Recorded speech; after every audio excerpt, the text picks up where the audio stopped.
Hey guys, in this video we're going to check out this new charger here. It's a field charger for 1S lipos from AOKoda. This is the CX610. There's also another model called the CX605, and it has the only difference between those two is that the 605 will only change the current output from 0.1 amps to 0.05 amps, so half an amp, whereas the 610 will do 0.1 amps to a full amp, 1.0 amps. So otherwise they're exactly the same. You can basically take this to the field, plug in an XT60 battery here up to 6S.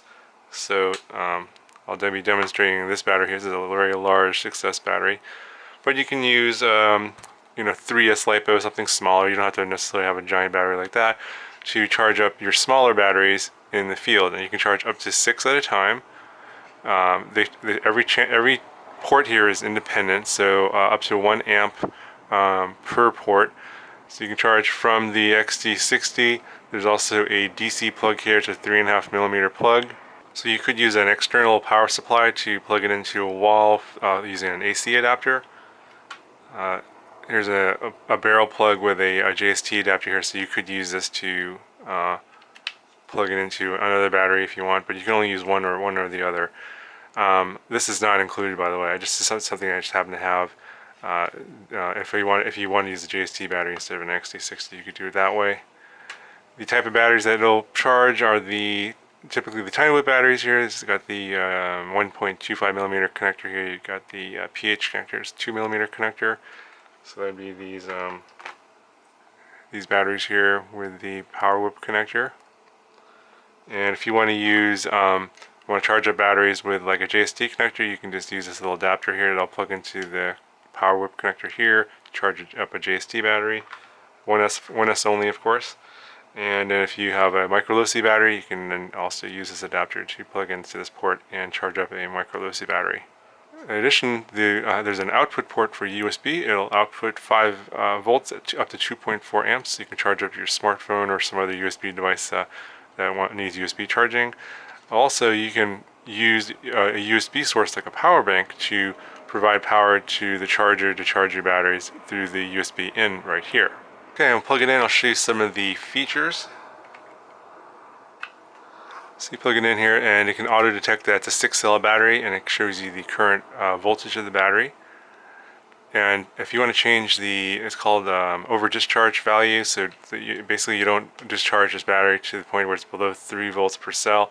You short press the V and it'll get you into the menu. So there's a V and then there's an A here, and I'll just show you how to use these. You short press this, and then to confirm you press the A. So you press this and it shows you that the low value is 22.2, so it won't go below that, and it'll stop charging when your battery hits 22.2. But if you want to go lower, so I think for 6-cell you can go as low as 18. If you want to go as low as 3 volts per cell, well, I'll just take it down to say 20, and then to confirm you press A, and that should be saved. So next time you're there, it's going to be at 20. So the battery will not go below 20 volts to charge other batteries. That's just to protect the cells inside the battery you're charging from. To change the current rate, the current output for each port, you short press the A button here, and then you see it's at 1 amp. That's actually the highest value, and then you can incrementally go down in 1/10 of an amp and go all the way down to 0.1 amps. But I'm going to leave it at 1 amp, and then press A to confirm. And when you don't have anything charging, it just shows you the battery voltage of the battery that you're using, the source battery that you're using to charge. So if you want to plug in a battery to charge, in this case I'm using a micro low-C battery, so I'm going to use one of these adapters. And then we plug it in here. It'll start charging automatically. There's nothing you need to do to initiate the charge. And you see this is port 1. And then once it detects the battery, it'll start charging. The light turns red, and then it'll cycle through these different indicators here. So it's the 6 cells, the source, 23 volts is the voltage in that, and then it'll say number 1, which is port 1, and it shows you the voltage of that one, 3.91. if you have another battery in here, it'll cycle through each one. It'll say number 1, number 2, number 3, and the current voltage of the battery that's being charged. Once this is reached 4.2 volts and it's fully charged, the light will turn green. That'll indicate that you can then unplug the battery and done charging. So that's pretty much it for all the features and functions of this charger. I think it's a pretty good charger for field charging. Obviously you don't have to use a giant 6S battery. You can use probably a 4S smaller LiPo to charge up these smaller 1S LiPos. It only charges 1S LiPos.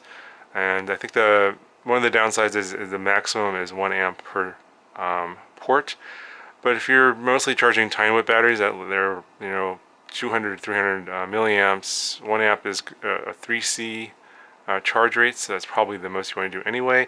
But if you have bigger batteries or bigger 1S batteries, like say 750 to 1000 milliamp, in some cases if you have other type of micros that you're flying, then it's going to charge kind of slow. It'll take a while to charge up a 1000 milliamp hour battery at 1 amp. So that's something to keep in mind. This is probably mostly going to be for tiny whip batteries. Anyway, guys, let me know if you guys have any questions about this charger. I'll put a link in the description if you want to check it out, and I'll talk to you guys in the next one.